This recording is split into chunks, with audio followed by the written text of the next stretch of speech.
फतेह। मैं तुहाडी host Faridkot news TV84 ਦੇ ਨਾਲ ਵੀ ਜਿਸ ਤਰ੍ਹਾਂ ਤੁਸੀਂ ਸਾਰੇ ਜਾਣਦੇ ਹੀ ਹੋ ਕਿ ਜੂਨ 84 ਦੇ ਘੱਲੂਘਾਰੇ ਨੂੰ ਵਾਪਰਿਆ 30 ਸਾਲ ਬੀਤ ਚੁੱਕੇ ਹਨ। ਇਸ ਘੱਲੂਘਾਰੇ ਪਿੱਛੇ ਸੋਚੀ ਸਮਝੀ ਸਾਜ਼ਿਸ਼ ਅਤੇ ਕੀਤੇ ਗਏ ਅਣਗਿਣਤ ਜ਼ੁਲਮਾਂ ਦੀ ਕਹਾਣੀ ਹੌਲੀ-ਹੌਲੀ ਬਾਹਰ ਆਣੀ ਸ਼ੁਰੂ ਹੋਈ ਹੈ। ਇੰਦਰਾ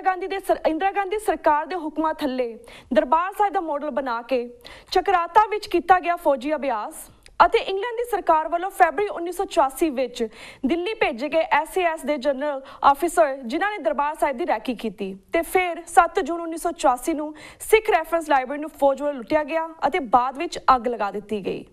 ਵਿਊਅਰਸ, ਹਿਊਮਨਿਟੇਰੀਅਨ ਏਡ ਅਤੇ ਫਰਾਂਸ ਵਿੱਚ ਦਸਤਾਰ ਦੇ ਮੁੱਦੇ ਤੇ ਕੇਸ ਲੜਨ ਵਾਲੀ ਯੂਨਾਈਟਿਡ ਸਿੱਖਸ ਜਥੇਬੰਦੀ ਵਧਾਈ ਦੀ ਹੱਕਦਾਰ ਹੈ ਕਿ ਉਹਨਾਂ ਨੇ ਘੱਲੂਘਾਰੇ ਨਾਲ ਸੰਬੰਧਿਤ ਤੱਥ ਸਾਹਮਣੇ ਲਿਆਉਣ ਲਈ ਸੰਗਤ TV ਦੇ ਸਹਿਯੋਗ ਨਾਲ ਅਨਹਰਡ ਵੌਇਸਿਸ ਨਾਮ ਦੀ 3 ਐਪੀਸੋਡ ਵਾਲੀ ਫਿਲਮ ਤਿਆਰ ਕੀਤੀ ਹੈ। ਇਸ ਦਾ ਪਹਿਲਾ ਐਪੀਸੋਡ ਪਿਛਲੇ ਦਿਨੀ ਰਿਲੀਜ਼ ਕੀਤਾ ਗਿਆ ਅਤੇ ਅੱਧਾ ਘੰਟਾ ਪਹਿਲਾਂ ਤੁਸੀਂ ਇਸ ਐਪੀਸੋਡ ਨੂੰ TV84 ਤੇ ਵੀ ਵੇਖ ਚੁੱਕੇ ਹੋ।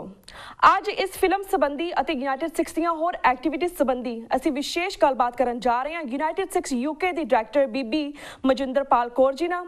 ਜਿਹੜੇ ਕਿ ਅੱਜ ਕੱਲ੍ਹ ਡਿਫਰੈਂਟ ਪ੍ਰੋਜੈਕਟਸ ਤੇ ਕੰਮ ਕਰਨ ਲਈ ਇੰਡੀਆ ਗਏ ਹੋਏ ਹਨ ਅਤੇ ਇਸ ਵੇਲੇ ਸਾਡਾ ਅੰਮ੍ਰਿਤਸਰ ਤੋਂ ਫੋਨ ਲਾਈਨ ਤੇ ਜੁੜ ਚੁੱਕੇ ਨੇ। ਜੀ ਭੈਣ ਜੀ, ਵਾਹਿਗੁਰੂ ਜੀ ਕਾ ਖਾਲਸਾ, ਵਾਹਿਗੁਰੂ ਜੀ ਕੀ ਫਤਿਹ। ਵਾਹਿਗੁਰੂ ਜੀ ਕਾ ਖਾਲਸਾ, ਵਾਹਿਗੁਰੂ ਜੀ ਕੀ ਫਤਿਹ। ਜੀ ਭੈਣ ਜੀ, ਅੱਜ ਸਭ ਤੋਂ ਪਹਿਲਾਂ ਅਸੀਂ ਤੁਹਾਡੇ ਨਾਲ ਤੁਹਾਡੀ ਫਿਲਮ ਦੇ ਬਾਰੇ ਹੀ ਗੱਲਬਾਤ ਕਰਾਂਗੇ। ਭੈਣ ਜੀ, ਜਿਸ ਤਰ੍ਹਾਂ ਤੁਸੀਂ ਇਹ ਫਿਲਮ ਤਿਆਰ ਕੀਤੀ ਹੈ ਅਨਹਰਡ ਵੌਇਸਿਸ, ਯਾਨੀ ਕਿ ਅਣਸੁਣੀਆਂ ਆਵਾਜ਼ਾਂ ਨੂੰ ਆਵਾਜ਼ ਦੇਣ ਦਾ ਖਿਆਲ ਤੁਹਾਨੂੰ ਕਿਵੇਂ ਆਇਆ, ਇਸ ਬਾਰੇ ਸਭ ਤੋਂ ਪਹਿਲਾਂ ਸਾਡੇ ਦਰਸ਼ਕਾਂ ਨੂੰ ਦੱਸੋ। ਇਸ ਦੀ ਹਿਸਟਰੀ ਇਸ ਪ੍ਰਕਾਰ ਹੈ ਕਿ ਮੈਂ ਪਿਛਲੇ ਸਾਲਾਂ ਤੋਂ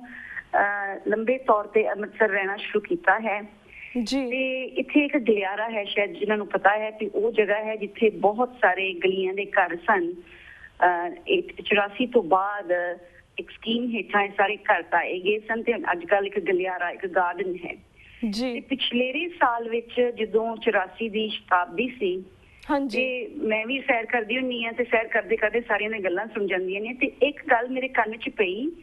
ਕਿ ਇਹ 84 ਫਿਰ ਹੋ ਸਕਦਾ ਹੈ ਜੀ। ਇੰਨੇ ਸਾਲ ਬਾਅਦ ਜੂਨ ਦੇ ਮਹੀਨੇ ਵਿੱਚ ਜਦੋਂ ਫਿਰ ਜੂਨ ਆਉਂਦਾ ਹੈ, ਲੋਕਾਂ ਦੇ ਮਨ ਵਿੱਚ ਉਹ ਗੱਲ ਯਾਦ ਹੁੰਦੀ ਸੀ। ਮੈਂ ਸੋਚਿਆ ਇਹ ਤਾਂ ਮੈਂ ਜਾਣਦੀ ਨਹੀਂ ਇਹ ਕੌਣ ਨੇ, ਪਰ ਇੱਥੋਂ ਦੇ ਰਹਿਣ ਵਾਲੇ ਨੇ। ਇਹਨਾਂ ਦੇ ਮਨ ਵਿੱਚ ਹਰ ਸਾਲ ਜੂਨ ਵਿੱਚ ਜੋ ਹੈ ਉਹ ਕੈਪਚਰ ਕਰੀਏ। ਉਸੇ ਤਰ੍ਹਾਂ ਫਿਰ ਜਿਹੜੇ ਮੇਰੇ ਇੱਥੇ ਗੁਆਂਢੀ ਨੇ, ਕਿਉਂਕਿ ਮੈਂ ਇੱਥੇ ਰਹਿੰਦੀ ਹਾਂ, ਤੇ ਉਹਨਾਂ ਨੇ ਮੈਨੂੰ ਮਾਮੂਲੀ ਤੌਰ ਤੇ ਲੋਕੀ ਗੱਲਾਂ ਕਰਦੇ ਨੇ ਤੇ ਇਸ ਤਰ੍ਹਾਂ ਹੋਇਆ ਸੀ। ਮੇਰੀ ਸੋਚ ਵਿੱਚ ਆਈ ਕਿ ਇਹ ਸਾਰੀਆਂ ਕਹਾਣੀਆਂ ਜੋ ਹੱਡ ਬੀਤੀਆਂ ਨੇ, ਕੋਈ ਦੁਕਾਨਦਾਰ ਹੈ, ਕੋਈ ਛੋਟਾ ਬੱਚਾ ਸੀ ਉਸ ਵੇਲੇ, ਇਹਨਾਂ ਦੀ ਕਹਾਣੀਆਂ ਕਿੱਥੇ ਅਸੀਂ ਰੱਖਾਂਗੇ, ਕਿਸ ਬੁੱਕ ਵਿੱਚ, ਕਿਸ ਡਾਇਰੈਕਟਰੀ ਵਿੱਚ ਇਹਨਾਂ ਦੀ ਕਹਾਣੀ ਹੋਏਗੀ। ਵੱਡੀਆਂ ਗੱਲਾਂ ਤਾਂ ਅਸੀਂ ਕਹਿੰਦੇ ਸਾਨੂੰ ਪਤਾ ਹੈ ਕਿ ਕੀ ਹੋਇਆ ਸੀ ਜਾਂ ਨਹੀਂ ਹੋਇਆ ਸੀ, ਪਰ ਇਹ ਜੋ ਹੱਡ ਬੀਤੀ ਅੱਖਾਂ ਨਾਲ ਵੇਖੀ ਸੁਣੀ ਗੱਲ ਇਹ ਕਿਸ ਤਰ੍ਹਾਂ ਕੈਪਚਰ ਹੋਏਗੀ। ਪਰ ਮੈਂ ਸੋਚਿਆ ਮੇਰੀ ਹਿੰਮਤ ਵਿੱਚ ਨਹੀਂ ਸੀ ਮੈਂ ਕਰ ਸਕਾਂਗੀ, ਕਿਉਂਕਿ ਬਹੁਤ ਬਰੀਕੀ ਦਾ ਕੰਮ ਹੈ, ਕਈਆਂ ਨੇ ਨਾ ਕਰਨੀ ਹੈ ਤੇ ਇਹ ਕਿਸ ਤਰ੍ਹਾਂ ਕਰਾਂਗੀ। ਸੋ ਖੈਰ ਉਹ ਤਾਂ 2 ਸਾਲ ਲੰਘ ਗਏ, ਨਿਕਲ ਗਏ ਤੇ ਇਸ ਸਾਲ ਜਦੋਂ ਮੈਂ ਵਾਪਸ ਆਈ ਅੰਮ੍ਰਿਤਸਰ ਮਈ ਵਿੱਚ, ਇੱਕ ਇਰਾਦਾ ਲੈ ਕੇ ਆਈ ਸਾਂ ਕਿ ਜੋ ਅਣਸੁਣੀਆਂ ਆਵਾਜ਼ਾਂ ਨੇ ਸਾਡੇ ਲਈ ਇਸ ਕਰਕੇ ਅਣਸੁਣੀਆਂ ਨੇ ਕਿਉਂਕਿ ਜਾਂ ਸੁਣ ਕੇ ਲੋਕਾਂ ਨੇ ਬਣਾਤੀਆਂ ਜਾਂ ਉਹ ਦਬਾਈਆਂ ਹੋਈਆਂ ਸਨ ਜਾਂ ਉਹ ਅਣਸੁਣੀਆਂ ਹੀ ਹਨ, ਮਤਲਬ ਕਿਸੇ ਨੇ ਕੱਢੀਆਂ ਹੀ ਨਹੀਂ ਹਨ। ਇਹ ਕਿਉਂ ਨਾ ਆਪਾਂ ਆਮ ਮਾਮੂਲੀ ਬੰਦੇ ਦੀਆਂ ਜਿਨ੍ਹਾਂ ਦੀ ਹੱਡ ਬੀਤੀ ਸੀ ਜਾਂ ਆਪ ਅੱਖੀਂ ਸੁਣੀ ਵੇਖੀ ਸੀ ਜਾਂ ਕੰਨੀ ਸੁਣੀ ਸੀ। ਸੋ ਮਈ ਵਿੱਚ ਆਣ ਕੇ ਸਾਨੂੰ ਫੰਡਿੰਗ ਦੀ ਇਸ਼ੂ ਸੀ। ਅਸੀਂ ਸੰਗਤ TV ਨਾਲ ਸੰਪਰਕ ਕੀਤਾ, ਕਹਿੰਦੇ ਅਸੀਂ ਤੁਹਾਡੇ ਨਾਲ ਸਾਥ ਦਿੰਦੇ ਹੋ, ਭਾਵੇਂ ਬਜਟ ਅੱਧਾ ਕਰਕੇ ਤੇ ਮੈਨ ਪਾਵਰ ਹੋਰ ਅੱਧਾ ਕਰਕੇ ਅਸੀਂ 1 ਮਹੀਨੇ 15 ਦਿਨ ਦੇ ਵਿੱਚ ਇਹ 3 ਐਪੀਸੋਡਸ ਬਣਾਏ ਨੇ। ਜਿਹੜਾ ਤੁਸੀਂ ਕਹੋਗੇ ਕਿਸ ਤਰ੍ਹਾਂ ਤੁਸੀਂ ਕੀਤਾ, ਮੈਂ ਕਹਾਂਗੀ ਜਦੋਂ ਤੁਹਾਡੇ ਵਿੱਚ ਉਹ ਮੋਮੈਂਟਮ ਆ ਜਾਵੇ, ਉਹ ਐਨਰਜੀ ਆ ਜਾਵੇ, then it's unstoppable। ਉਹ ਹੋਇਆ ਹੈ ਸਾਡੇ ਨਾਲ। ਸੋ ਅਸੀਂ 3 ਐਪੀਸੋਡਸ ਉਸ ਮਹੀਨੇ ਸ਼ੁਰੂ ਕੀਤੇ, ਮਈ ਦੇ ਮਿਡਲ ਵਿੱਚ ਸ਼ੁਰੂ ਕੀਤੇ ਸਨ and the first episode was shown on Sangat TV June 24 ਤਰੀਕ, I think that was the date। ਜੀ ਤੇ ਭੈਣ ਜੀ, ਜਿਸ ਤਰ੍ਹਾਂ ਆਪਾਂ ਪਹਿਲੇ ਐਪੀਸੋਡ ਦੀ ਗੱਲ ਕੀਤੀ, there's 2 more episodes ਜਿਨ੍ਹਾਂ ਨੂੰ ਤੁਸੀਂ ਸੈਕਿੰਡ ਐਪੀਸੋਡ ਨੂੰ ਤੁਸੀਂ ਹੈਡਿੰਗ ਦਿੱਤੀ ਹੈ ਸਮੋਕਿੰਗ ਗਨ ਰਿਕਵਰਡ। ਇਸ ਬਾਰੇ ਵੀ ਸਾਡੇ ਦਰਸ਼ਕਾਂ ਨੂੰ ਥੋੜੀ ਬਹੁਤੀ ਜਾਣਕਾਰੀ ਦਿਓ ਕਿ ਸਮੋਕਿੰਗ ਗਨ ਕਿਹੜੀ ਹੈ। ਹਾਂਜੀ, ਜਿਹੜੀ ਸਮੋਕਿੰਗ ਗਨ ਰਿਕਵਰੀ ਉਹ ਸਿੱਖ ਰੈਫਰੈਂਸ ਲਾਇਬ੍ਰੇਰੀ ਦੀ ਐਪੀਸੋਡ ਹੈ। ਨਾਓ ਅੰਗਰੇਜ਼ੀ ਵਿੱਚ ਇੱਕ ਕਹਾਵਤ ਹੈ, ਜਦੋਂ ਇੱਕ ਬੰਦਾ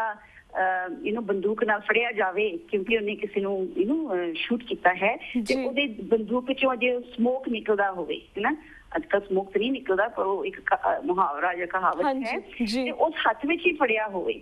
ਪਤਾ ਲੱਗਦਾ ਵੀ ਇਹ ਸੀ ਜਿਹੜਾ ਬੰਦੂਕ ਚਲਾਉਣ ਵਾਲਾ ਹੈ ਨਾ ਮਤਲਬ ਸਬੂਤ ਸਾਹਮਣੇ ਪੇਸ਼ ਆ ਗਿਆ ਉਸਦੇ ਹੱਥ ਵਿੱਚ ਹੀ ਜਿਹਨੇ ਕੁਝ ਕੀਤਾ ਹੈ ਜੀ ਸੋ ਤੁਹਾਡੇ ਦਰਸ਼ਕਾਂ ਨੇ ਸ਼ਾਇਦ ਅੱਧਾ ਘੰਟਾ ਪਹਿਲਾਂ ਇਹ ਡਾਕੂਮੈਂਟਰੀ ਸਾਡੀ ਵੇਖੀ ਹੈ ਸਮੋਕਿੰਗ ਗਨ ਰਿਕਵਰਡ ਕਹਿਣ ਦਾ ਮਤਲਬ ਉਹ ਜਿਹੜੀ ਬੰਦੂਕ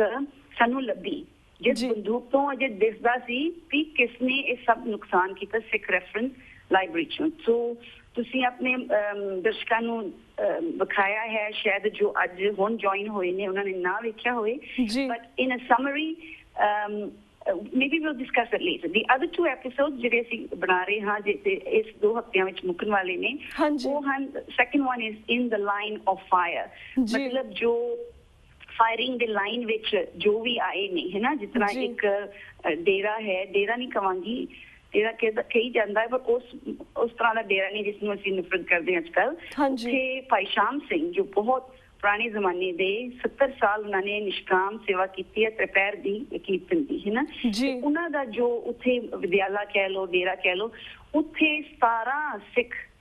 ਉਸ ਗੁਰਦੁਆਰੇ ਚੋਂ ਕੱਢ ਕੇ ਸ਼ਰੀਆਮ ਪਬਲਿਕ ਥਾਂ ਤੇ ਉਹਨਾਂ ਨੇ ਮਾਰੇ ਗੋਲੀਆਂ ਨਾਲ ਸੋ ਇਨ ਦ ਲਾਈਨ ਆਫ ਫਾਇਰ ਉਹ ਦਰਬਾਰ ਸਾਹਿਬ ਵਿੱਚ ਨਹੀਂ ਸਨ ਇਹ ਡੇਰਾ 100 ਗਜ ਦੂਰ ਆਟਾ ਮੰਡੀ ਵੱਲ ਉਸੇ ਤਰ੍ਹਾਂ ਜਿਹੜੇ ਤੁਹਾਨੂੰ ਪਤਾ ਆਏ ਸਨ ਸੰਗਰੂਰ ਤੋਂ ਸਰੈਂਡਰ ਕਰਨ ਨੂੰ ਨਾ ਕੋਰਟਿੰਗ ਅਰੈਸਟ ਉਸ ਦਿਨਾਂ ਵਿੱਚ ਜਿਹੜਾ ਜਥਾ ਆਇਆ ਸੀ ਅਕਾਲੀ ਦਲ ਦਾ ਤੇ ਉਹਨਾਂ ਨੂੰ ਉਹ ਵੀ ਪੋਲੀਟੀਕਲ ਨਹੀਂ ਸਨ ਉਹ ਆਪਣੇ ਆਪ ਤੋਂ ਇੱਕ ਜਾਂ ਕਹਾਂ ਉਹ ਨਹੀਂ ਮਿਲੀਟੈਂਟ ਸਨ ਹੈ ਨਾ ਕਿਉਂਕਿ ਕਹਿੰਦੇ ਸਨ ਮਿਲੀਟੈਂਟਸ ਨੂੰ ਕੱਢਣ ਲਈ ਅਸੀਂ ਕੀਤਾ ਹੈ ਪਰ ਉਹਨਾਂ ਨੂੰ ਵੀ ਉਹਨਾਂ ਨੇ ਫਾਇਰਿੰਗ ਲਾਈਨ ਵਿੱਚ ਮਾਰਿਆ ਇਸ ਤਰ੍ਹਾਂ ਦੇ ਬਹੁਤ ਸਾਰੇ ਐਗਜ਼ਾਮਪਲ ਨੇ ਤੁਸੀਂ ਇੱਕ ਸਾਡੇ ਟ੍ਰੇਲਰ ਤੋਂ ਵੇਖਿਆ ਹੋਏਗਾ ਇੱਕ ਵੀਰ ਹੈ ਉਸ ਦਿਨਾਂ ਵਿੱਚ 22 ਸਾਲਾਂ ਦਾ ਸੀ ਤੇ ਉਹ ਬਹੁਤ ਮਸ਼ਹੂਰ ਪਿਕਚਰ ਹੈ ਦੁਨੀਆ ਵਿੱਚ ਜਿੱਥੇ ਉਹ ਆਪਣੀ ਬਾਂਹ ਇੱਕ ਸਲਿੰਗ ਵਿੱਚ ਪਾਈ ਹੈ ਅੱਖਾਂ ਮੀਟੀਆਂ ਨੇ ਤੇ ਸਿਰ ਡ੍ਰੌਪ ਹੋਇਆ ਹੈ ਤੇ ਉਹ ਇੱਕ ਕੰਧ ਨਾਲ ਲੱਗਾ ਹੋਇਆ ਤੇ ਸਾਰੀ ਦੁਨੀਆ ਦੀ ਸੋਚ ਵਿੱਚ ਉਹ ਸ਼ਹੀਦ ਹੋ ਗਏ ਸਨ ਅਸੀਂ ਉਹਨਾਂ ਨੂੰ ਲੱਭਿਆ ਤੇ ਉਹ ਅੱਜ ਨਵੇਂ ਨਰੋਏ ਚੜ੍ਹਦੀ ਕਲਾ ਵਾਲੇ ਸਿੰਘ ਨੇ ਤੇ ਉਹਨਾਂ ਨੇ ਆਪਣੀ ਕਹਾਣੀ ਦੱਸੀ ਉਹਨਾਂ ਨੂੰ ਕਿਸ ਤਰ੍ਹਾਂ ਸ਼ੂਟ ਕੀਤਾ ਗਿਆ ਸੀ ਤੇ ਉਹ ਕਿਉਂ ਉਸ ਵੇਲੇ ਫੱਟੜ ਸਨ so that is the episode about ਕਿ ਲੋਕਾਂ ਨਾਲ ਜਿਹੜਾ ਹੋਇਆ ਜੇ ਕਿਸੇ ਨੇ ਦੇਖਿਆ ਜਾਂ ਸੁਣਿਆ ਕਿਉਂਕਿ ਜੋ ਸ਼ਹੀਦ ਹੋ ਗਏ ਤਾਂ ਨਹੀਂ ਦੱਸ ਰਹੇ ਹੈ ਨਾ third episode is called a body of evidence a body of evidence again ਅਸੀਂ ਇੰਗਲਿਸ਼ ਲੈਂਗੁਏਜ ਤੇ ਪਲੇ ਕੀਤੀ ਹੈ ਬੋਡੀ ਦਾ ਸਰੀਰ ਬੋਡੀ ਇਹ ਵੀ ਹੁੰਦਾ ਇੱਕ ਇਕੱਠ ਹੈ ਨਾ ਬੋਡੀ ਆਫ ਐਵੀਡੈਂਸ ਮੀਨਸ ਇਹ ਜਿਹੜਾ ਸਬੂਤ ਦਾ ਇੱਕ ਇਕੱਠ ਜਾਂ ਸਬੂਤ ਦਾ ਇੱਕ ਇਕੱਠ ਕਹਿ ਲਾਂ ਸੋ ਇਹ 3 ਐਪੀਸੋਡਸ ਨੇ ਭੈਣ ਹਾਂਜੀ ਤੇ ਅਸੀਂ ਦਰਸ਼ਕਾਂ ਨੂੰ ਦੱਸਣਾ ਚਾਹੁੰਦੇ ਜਿਨ੍ਹਾਂ ਨੇ ਸ਼ਾਇਦ ਮੂਵੀ ਪਹਿਲਾਂ ਨਹੀਂ ਦੇਖੀ ਹੋਵੇ ਤੁਸੀਂ ਇਸ ਵੀਡੀਓ ਨੂੰ YouTube ਤੇ ਦੇਖ ਸਕਦੇ ਹੋ ਤਾਂ ਪਹਿਲਾ ਐਪੀਸੋਡ ਵਿਚ ਇਜ਼ ਕਿ ਅਨਹਰਡ ਵੌਇਸਿਸ ਬਾਈ ਯੂਨਾਈਟਿਡ ਸਿੱਖਸ ਤੁਸੀਂ ਵੇਖ ਸਕਦੇ ਹੋ YouTube ਦੇ ਉੱਪਰ ਤੇ ਭੈਣ ਜੀ ਹੁਣ ਅਸੀਂ ਬਾਕੀ ਦੇ ਸਵਾਲਾਂ ਵੱਲ ਵਧਦੇ ਹਾਂ ਜਿਸ ਤਰ੍ਹਾਂ ਫਰਸਟ ਐਪੀਸੋਡ ਜਿਹੜਾ ਮੈਂ ਦੇਖਿਆ ਸੀ ਟੀਵੀ ਦੇ ਉੱਪਰ ਐਂਡ ਇਸ ਦੇ ਵਿੱਚ ਤੁਸੀਂ ਫੋਕਸ ਕੀਤਾ ਸਿੱਖ ਰੈਫਰੈਂਸ ਲਾਇਬ੍ਰੇਰੀ ਤੁਹਾਨੂੰ ਕੀ ਲੱਗਦਾ ਕਿ 30 ਸਾਲਾਂ ਬਾਅਦ ਜੇ ਤੁਸੀਂ ਕਿਹਾ ਸੀ ਕਿ ਸਾਨੂੰ ਆਪਣੇ ਸਿੱਖ ਰੈਫਰੈਂਸ ਲਾਇਬ੍ਰੇਰੀ ਜਿਹੜੀ ਕਿ ਸਾਡੀਆਂ ਅਨਮੋਲ ਬੁੱਕਸ ਨੇ ਉਹਨਾਂ ਦੇ ਲਈ ਲੜਨਾ ਚਾਹੀਦਾ ਸਾਨੂੰ ਵਾਪਸ ਮਿਲਣੀਆਂ ਚਾਹੀਦੀਆਂ do you think ਕਿ ਇੰਡੀਅਨ ਗਵਰਨਮੈਂਟ ਸਾਨੂੰ ਵਾਪਸ ਦੇਵੇਗੀ ਆਫਟਰ 30 years ਓਕੇ ਪਹਿਲਾਂ ਮੈਂ ਇੱਕ ਗੱਲ ਕਹਿੰਦੀ ਮੈਨੂੰ ਆਪਣੇ ਆਪ ਤੇ ਹੈਰਾਨਗੀ ਸੀ ਵੀ ਮੈਨੂੰ ਪਤਾ ਨਹੀਂ ਸੀ ਵੀ ਸਿੱਖ ਰੈਫਰੈਂਸ ਲਾਇਬ੍ਰੇਰੀ ਕੀ ਹੋਇਆ ਕਿ ਸਾਰਿਆਂ ਨੂੰ ਥੋੜਾ ਬੜਾ ਪਤਾ ਸੜ ਗਈ ਸੀ ਪਰ ਮੈਂ ਜਦੋਂ ਇਹ ਡਾਕੂਮੈਂਟਰੀ ਪ੍ਰੋਡਿਊਸ ਕਰਨੀ ਤੁਰੀ ਤੇ ਜਿਨ੍ਹਾਂ ਨੂੰ ਵੀ ਮੈਂ ਮਿਲਦੀ ਸੀ ਉਹਨਾਂ ਕੋਲ ਕੰਪਲੀਟ ਪਿਕਚਰ ਨਹੀਂ ਸੀ ਇਹ ਉਹ ਸਨ ਜਿਹੜੇ ਪੰਥ ਦੇ ਤੇ ਇੱਥੇ ਦੇ ਰਹਿਣ ਵਾਲੇ ਉੱਗੇ ਪੁੱਗੇ ਬੰਦੇ ਸਨ ਸਾਰਿਆਂ ਨੂੰ ਆਪਣੀ ਕਹਾਣੀ ਆਪਣੀ ਪੋਰਸ਼ਨ ਦਾ ਪਤਾ ਸੀ ਕਿਸੇ ਨੂੰ ਕੁਝ ਪਤਾ ਸੀ ਉਹਨੂੰ 10% ਪਤਾ ਸੀ ਪੂਰੀ ਕਹਾਣੀ ਕਿਸੇ ਨੂੰ ਨਹੀਂ ਸੀ ਪਤਾ ਕਿਉਂ ਮਾਫ ਕਰਨਾ ਸਾਡੀ ਕੌਮ ਵਿੱਚ ਐਸੇ ਵਸੀਲੇ ਨਹੀਂ ਹਨ ਜਿੱਥੇ ਅਸੀਂ ਕਮਿਊਨੀਕੇਟ ਕਰ ਸਕੇ ਹਾਂ ਮੈਂ ਬਾਰ-ਬਾਰ ਇਹੀ ਕਹਿੰਦੀ ਹੁੰਦੀ ਹਾਂ ਕਿ ਕੌਮ ਨੂੰ ਸਟੇਟ ਦੀ ਫੈਸਿਲਿਟੀਜ਼ ਚਾਹੀਦੀ ਹੁੰਦੀ ਹੈ ਕੌਮ ਨੂੰ ਵਧਾਉਣ ਨੂੰ ਸਰੀਰ ਹੈ ਸਰੀਰ ਨੂੰ ਅੱਗੇ ਵਧਾਉਣ ਨੂੰ ਹਵਾ ਚਾਹੀਦੀ ਹੈ ਖੁਰਾਕ ਚਾਹੀਦੀ ਹੈ ਮਤਲਬ ਸਟੇਟ ਦੇ ਜੋ ਫੰਕਸ਼ਨਸ ਹੁੰਦੇ ਨੇ ਹੈ ਨਾ ਇੰਫੋਰਮੇਸ਼ਨ ਮਿਨਿਸਟਰੀ ਹੋਵੇ ਜੋ ਵੀ ਹੈ ਪਰ ਸਾਡੀ ਸਟੇਟ ਨਾਲ ਇਸ ਕੌਮ ਦੀ ਸਟੇਟ ਤੋਂ ਇਹ ਮਦਦ ਨਹੀਂ ਆਈ ਸਟੇਟ ਨੇ ਹੀ ਪੁੱਛ ਪੜਤਾਲ ਕਰਨੀ ਸੀ ਕਿ ਕੀ ਹੋਇਆ ਹੈ ਮਤਲਬ ਇੰਡੀਅਨ ਸਟੇਟ ਹੈ ਨਾ ਕਿਉਂਕਿ ਕੌਮ ਉਸ ਵੇਲੇ ਜਿਸ ਨਾਲ ਇਹ ਹੋਇਆ ਇੱਥੇ ਇੰਡੀਅਨ ਸਟੇਟ ਹੈ ਸੋ ਪਰ ਗੱਲ ਇਹ ਹੈ ਤੁਹਾਨੂੰ ਪਤਾ ਹੀ ਹੈ ਕਿ ਵਾਈਟ ਪੇਪਰ ਜੋ ਪੁੱਛ ਪੜਤਾਲ ਸੀ ਕਹਿ ਲਓ ਜੂਨ 84 ਦਾ ਉਹ 1 ਮਹੀਨੇ ਦੇ ਵਿੱਚ ਤਿਆਰ ਹੋਇਆ। ਕਿਸੇ ਬੇਸ ਵਿੱਚ ਕੋਈ 1 ਮਹੀਨੇ ਵਿੱਚ ਵਾਈਟ ਪੇਪਰ ਜੇ ਤਿਆਰ ਵੀ ਹੋਇਆ ਨਾ, ਤੁਸੀਂ ਉਹਨੂੰ ਬਲੈਕ ਪੇਪਰ ਕਹੋਗੇ, ਕਿਉਂਕਿ ਉਹਦੇ ਵਿੱਚ ਕੀ ਸੀ। ਤੇ ਸਾਨੂੰ ਸਾਰਿਆਂ ਨੂੰ ਪਤਾ ਹੈ ਜਿਨ੍ਹਾਂ ਨੇ ਵਾਈਟ ਪੇਪਰ ਪੜ੍ਹਿਆ ਵੀ ਅੱਜ ਉਹਦੇ ਵਿੱਚ ਕੀ ਸੱਚ ਸੀ। ਉਦਾਹਰਨ ਦੇ ਤੌਰ ਤੇ ਦੱਸਾਂ, ਉਹਨਾਂ ਨੇ ਕਿਹਾ ਅਸੀਂ ਬਹੁਤ ਅਦਬ ਸਤਿਕਾਰ ਨਾਲ ਅੰਦਰ ਵੜੇ, ਹੈ ਨਾ। ਸਾਨੂੰ ਪਤਾ ਉੱਥੇ ਕੀ ਹੋਇਆ, ਕਿਉਂਕਿ ਤੁਸੀਂ ਸਾਡੇ ਡਾਕੂਮੈਂਟਰੀ 'ਚ ਸੁਣੋਗੇ ਇੱਕ ਵੀਰ ਕਹਿੰਦਾ ਸੀ ਅਸੀਂ ਬੀੜੀ ਪੀਂਦੇ ਸੋਲਜਰਸ ਵੇਖੇ, ਹਰੀਕੀ ਪੌੜੀ ਲੱਗ ਗਏ, ਹੈ ਨਾ। ਸੋ ਮੇਰਾ ਕਹਿਣ ਦਾ ਮਤਲਬ ਜੋ ਵੀ ਉਹਨਾਂ ਨੇ ਬੋਲਿਆ, ਉਹਨਾਂ ਨੇ ਕਿਹਾ, ਮੈਨੂੰ ਮਾਫ ਕਰਨਾ ਜੇ ਮੇਰੇ ਫਿਗਰਸ ਆਰ ਰੋਂਗ, ਬਟ ਉਹਨਾਂ ਨੇ ਜੋ ਅੰਦਾਜ਼ਾ ਲਾਇਆ ਸੀ ਵੀ ਕਿੰਨੇ ਲੋਕ ਉਹਨਾਂ ਨੇ ਮਾਰੇ, ਆਈ ਥਿੰਕ ਇਹ ਅੰਦਾਜ਼ਾ ਵਾਸ 300 ਸਮਥਿੰਗ ਜਾਂ 400 ਸਮਥਿੰਗ। ਪਰ ਤੁਸੀਂ ਵੇਖੋ ਇੱਕ ਪਾਸੇ ਕਹਿੰਦੇ 300 ਸਮਥਿੰਗ 400 ਸਮਥਿੰਗ, ਪਰ ਅੱਜ ਤੱਕ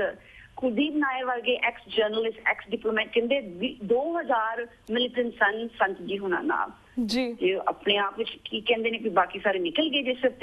300 ਬੰਦਾ ਮਾਰਿਆ ਉਹਨਾਂ ਨੇ, ਹੈ ਨਾ। So it doesn't add up. So ਜਿਹੜੀ ਇੱਕ ਪੁੱਛ ਪੜਤਾਲ ਸੀ, ਇੱਕ ਇਨਫੋਰਮੇਸ਼ਨ ਜੋ ਮਿਲਣੀ ਸੀ ਕਿ ਸਿੱਖ ਰੈਫਰੈਂਸ ਲਾਇਬ੍ਰੇਰੀ ਨਾਲ ਕੀ ਹੋਇਆ, ਉਹ 1 ਮਹੀਨੇ ਵਿੱਚ ਇਹਨਾਂ ਨੇ ਤਿਆਰ ਕੀਤੀ ਤੇ ਉਹਦੇ ਵਿੱਚ ਸਿੱਖ ਰੈਫਰੈਂਸ ਲਾਇਬ੍ਰੇਰੀ ਵਾਸਤੇ ਕੁਝ ਨਹੀਂ ਸੀ।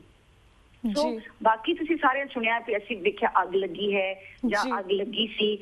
ਸਾਡਾ ਸਾਰਾ ਖਜ਼ਾਨਾ ਸਾੜ ਦਿੱਤਾ। ਪਰ ਜਿਨ੍ਹਾਂ ਨੇ ਇਹ ਡਾਕੂਮੈਂਟਰੀ ਪਿਛਲੇ ਅੱਧੇ ਘੰਟੇ 'ਚ ਵੇਖੀ, ਤੁਹਾਨੂੰ ਪਤਾ ਹੋਇਆ ਕੀ ਹੈ ਨਾ। ਮੈਂ ਸਮਰਾਈਜ਼ ਕਰਦਾ ਭੈਣ ਜੀ ਕਿ ਜੀ ਬਿਲਕੁਲ ਭੈਣ ਜੀ, ਯੈਸ ਸ਼ੋਰ। ਓਕੇ, ਗੱਲ ਇਹ ਹੋਈ ਹੈ, ਕੋਈ ਮਾਮੂਲੀ ਗੱਲ, ਇੱਕ ਚੋਰ ਨਾ ਸਾਡੇ ਘਰ ਜੇ ਆਵੇ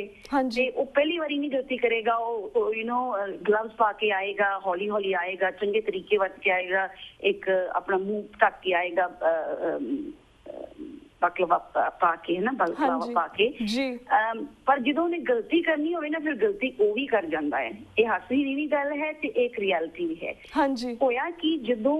ਜੂਨ 84 ਹੋਈ, ਸਾਰਿਆਂ ਦੇ ਬਿਆਨਾਂ ਅਨੁਸਾਰ, ਉਹਨਾਂ ਦੇ ਬਿਆਨ ਦੀ ਗੱਲ ਕਰੇ ਜਿਹੜੇ ਲਾਇਬ੍ਰੇਰੀ ਵਿੱਚ ਕੰਮ ਕਰਦੇ ਸਨ, ਹੈ ਨਾ, ਅਸੀਂ ਉਹਨਾਂ ਦੀ ਗੱਲ ਨਹੀਂ ਕਰ ਰਹੇ ਜਿਨ੍ਹਾਂ ਨੇ ਕਿਤੇ ਬੁੱਕਸ ਲਿਖਿਆ ਜਾਂ ਬੁੱਕਸ ਪੜ੍ਹਿਆ ਹੈ। ਇੱਕ ਸਾਡੀ ਜੋ ਆਈ ਵਿਟਨੈਸ ਕਹਿ ਲਓ, ਕਹਿਣਾ ਹੀ ਚਾਹੀਦਾ ਹੈ, ਇਸ ਭੈਣ ਜੀ ਜੋ ਦਵਿੰਦਰ ਸਿੰਘ ਦੁੱਗਲ ਦੇ ਵਿਡੋ ਹਨ, ਉਹ ਬਹੁਤ ਪੜ੍ਹੇ ਲਿਖੇ ਹਨ ਤੇ ਉਹਨਾਂ ਦੀ ਜੋ ਕਲੈਰਿਟੀ ਐਂਡ ਰੈਕਲੈਕਸ਼ਨ ਜੋ ਸੀ, ਉਹਦੇ ਅਨੁਸਾਰ ਸਾਨੂੰ ਪਤਾ ਲੱਗਦਾ ਹੈ ਕਿ ਉਹ ਨਾ ਲਾਇਬ੍ਰੇਰੀ ਦੇ ਇੰਚਾਰਜ ਸਨ, ਦਵਿੰਦਰ ਸਿੰਘ ਦੁੱਗਲ। ਇੱਥੇ ਇੰਚਾਰਜ ਲਫ਼ਜ਼ ਮਤਲਬ ਲਾਇਬ੍ਰੇਰੀਅਨ, ਚੀਫ ਲਾਇਬ੍ਰੇਰੀਅਨ ਕਹਿ ਲਓ। ਉਹਨਾਂ ਦੇ ਹੱਥ ਵਿੱਚ ਚਾਬੀ ਹੁੰਦੀ ਸੀ ਲਾਇਬ੍ਰੇਰੀ ਦੀ, ਹੈ ਨਾ। ਉਹਨਾਂ ਦਾ ਘਰ ਦਰਬਾਰ ਸਾਹਿਬ ਦੇ ਪਰਿਕਰਮਾ ਵਿੱਚ ਲਾਇਬ੍ਰੇਰੀ ਦੇ ਬੂਹੇ ਤੋਂ 1 ਫੁੱਟ ਵੀ ਦੂਰ ਨਹੀਂ ਸੀ, ਭੈਣ ਜੀ ਦੱਸਦੇ ਨੇ। ਜੋ ਉਹਨਾਂ ਨੇ ਵੇਖਿਆ ਉਹ ਇਹ ਸੀ ਕਿ ਲਾਇਬ੍ਰੇਰੀ 6 ਤਰੀਕ ਤੱਕ ਜੋ ਫਾਇਰਿੰਗ ਸ਼ੁਰੂ ਹੋਈ ਸੀ, ਪਹਿਲੀ ਫਾਇਰਿੰਗ 1 ਤਰੀਕ ਹੋਈ ਸੀ, ਫਿਰ ਫਾਇਰਿੰਗ ਸੀਜ਼ ਹੋ ਗਈ 2-3 ਤਰੀਕ, ਫਿਰ 4 ਤਰੀਕ ਜੋ 4 ਵਜੇ ਸਵੇਰੇ ਹੁਕਮਨਾਮੇ ਤੋਂ ਬਾਅਦ ਬੰਬਾਰਡਮੈਂਟ ਸ਼ੁਰੂ ਹੋਈ। ਉਸ ਤੋਂ ਬਾਅਦ ਵੀ ਅਜੇ ਲਾਇਬ੍ਰੇਰੀ ਇੰਟੈਕਟ ਸੀ, ਲਾਇਬ੍ਰੇਰੀ ਨੂੰ ਕੋਈ ਨੁਕਸਾਨ ਨਹੀਂ ਸੀ, ਹੈ ਨਾ। 5 ਤਰੀਕ ਵੀ ਨੁਕਸਾਨ ਨਹੀਂ ਸੀ, 6 ਤਰੀਕ ਇਹ ਅੰਦਰ ਬੰਦ ਹੋਏ ਸਨ, ਹੈ ਨਾ। ਇਹ ਲਾਇਬ੍ਰੇਰੀ ਦੇ ਲਾਗੇ ਦਵਿੰਦਰ ਸਿੰਘ ਦੁੱਗਲ, ਉਹਨਾਂ ਦੀ ਪਤਨੀ ਅੰਦਰ ਆਪਣੇ ਘਰ ਵਿੱਚ ਬਾਹਰ ਨੂੰ ਵੇਖ ਰਹੇ ਸਨ, ਪਰ ਬਾਹਰ ਨਹੀਂ ਸਨ। 6 ਤਰੀਕ ਜਦੋਂ ਕਰਫਿਊ ਲਿਫਟ ਹੋਇਆ ਤੇ ਆਪ ਕਹਿੰਦੀ ਹੈ ਕਿ ਮੈਂ ਹੀ ਪ੍ਰੈਸ਼ਰ ਪਾਇਆ ਮਿਸਟਰ ਦਵਿੰਦਰ ਸਿੰਘ ਤੇ ਆਪਾਂ ਜਲੰਧਰ ਜਾਈਏ, ਇਹਨਾਂ ਦਾ ਘਰ ਜਲੰਧਰ ਵੀ ਹੁੰਦਾ ਸੀ, ਅਜੇ ਵੀ ਹੈ, ਤੇ ਨਿਕਲ ਗਏ। ਜਦੋਂ ਪਰਿਕਰਮਾ 'ਚ ਨਿਕਲੇ ਨਾ, ਕਹਿੰਦੇ ਸਾਨੂੰ, ਮੈਂ ਪੁੱਛਿਆ ਵੀ ਤੁਹਾਨੂੰ ਕਿਸ ਤਰ੍ਹਾਂ ਪਤਾ ਵੀ ਅਜੇ ਡੈਮੇਜ ਨਹੀਂ ਸੀ ਹੋਇਆ ਲਾਇਬ੍ਰੇਰੀ, ਕਹਿੰਦੇ ਅਸੀਂ ਮਤਲਬ 1 ਫੁੱਟ ਦੂਰ ਨਹੀਂ ਸੀ ਉਹ ਬੂਆ, ਤੇ ਦਿਸਦਾ ਹੈ ਜੇ ਅੱਗ ਲੱਗੀ ਹੈ ਜਾਂ ਸਮੋਕ ਆਉਂਦਾ, ਜਿਸ ਤਰ੍ਹਾਂ ਆਪਣੇ ਫੋਟੋਸ ਤੋਂ ਹੁਣ ਵੇਖ ਰਹੀ ਕੀ ਹਾਲ ਸੀ ਸਿੱਖ ਰੈਫਰੈਂਸ ਲਾਇਬ੍ਰੇਰੀ ਦਾ। ਕਹਿੰਦੀ ਕੁਛ ਨਹੀਂ ਸੀ, ਅਸੀਂ ਨਿਕਲ ਗਏ। ਇੰਚਾਰਜ ਸੀ, ਮਤਲਬ ਚਾਬੀ ਨਾ ਕੋਲ ਸੀ। 6 ਤਰੀਕ ਸ਼ਾਮ ਨੂੰ 4 ਤੋਂ 6 ਵਜੇ ਤੱਕ ਇਹ ਨਿਕਲ ਗਏ ਨੇ। 7 ਤਰੀਕ ਸਵੇਰੇ ਜੋ ਉਹੀ ਲਾਇਬ੍ਰੇਰੀ ਦਾ ਇੱਕ ਲਾਇਬ੍ਰੇਰੀ ਅਸਿਸਟੈਂਟ ਹੈ ਨਾ,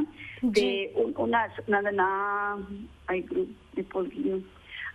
ਐਨੀਵੇ, ਉਹ ਲਾਇਬ੍ਰੇਰੀ ਅਸਿਸਟੈਂਟ ਨੇ ਬਿਆਨ ਦਿੱਤੇ ਸਾਡੀ ਡਾਕੂਮੈਂਟਰੀ ਵਿੱਚ ਕਿ ਉਹ ਲਾਗੇ ਇੱਕ ਇਮਾਰਤ ਸੀ ਦਰਬਾਰ ਸਾਹਿਬ ਦੇ ਪਰਿਕਰਮਾ ਦੇ, ਜਿਸ ਤਰ੍ਹਾਂ ਹੁਣ ਗਲਿਆਰੇ ਦੇ ਵਿੱਚ ਆ ਜਾਂਦਾ ਹੈ ਉਹ, ਕਿਉਂਕਿ ਉਹਦਾ ਬਹੁਤ ਪਿਆਰ ਸੀ ਲਾਇਬ੍ਰੇਰੀ ਨਾਲ, ਕਿੰਨਾ ਮੈਂ ਰੋਜ਼ ਟਾਈਮ ਪਾ ਕੇ ਵੇਖਣਾ ਸਭ ਵੀ ਲਾਇਬ੍ਰੇਰੀ ਨੂੰ ਕੁਛ ਨਹੀਂ ਹੋਇਆ, ਲਾਇਬ੍ਰੇਰੀ ਨੂੰ ਕੁਛ ਨਹੀਂ ਹੋਇਆ। ਉਹਨਾਂ ਦੀ ਲਾਸਟ ਟੈਸਟਮਨੀ ਸੀ ਕਿ 7 ਤਰੀਕ ਸਵੇਰੇ 9 ਵਜੇ ਤੱਕ ਕੁਛ ਨਹੀਂ ਸੀ ਹੋਇਆ, ਉਸ ਤੋਂ ਬਾਅਦ ਵੀ ਫੜੇ ਗਏ ਸਨ, ਹੈ ਨਾ। ਸੋ Viewers, ਇੱਥੇ ਅਸੀਂ ਲੈਣੇ ਇੱਕ ਛੋਟਾ ਜਿਹਾ ਬ੍ਰੇਕ ਬਿਕੋਜ਼ ਭੈਣ ਜੀ ਦਾ ਫੋਨ ਸਭ ਨਾਲ ਕੱਟਿਆ ਗਿਆ। As you know she is in Punjab right now, so we will take a short break, and break ਤੋਂ ਬਾਅਦ ਵੀ ਅਸੀਂ ਆਪਣੇ ਸਵਾਲਾਂ ਦਾ ਸਿਲਸਿਲਾ ਇਹਨਾਂ ਦੇ ਨਾਲ ਇਸੇ ਤਰ੍ਹਾਂ ਜਾਰੀ ਰੱਖਾਂਗੇ।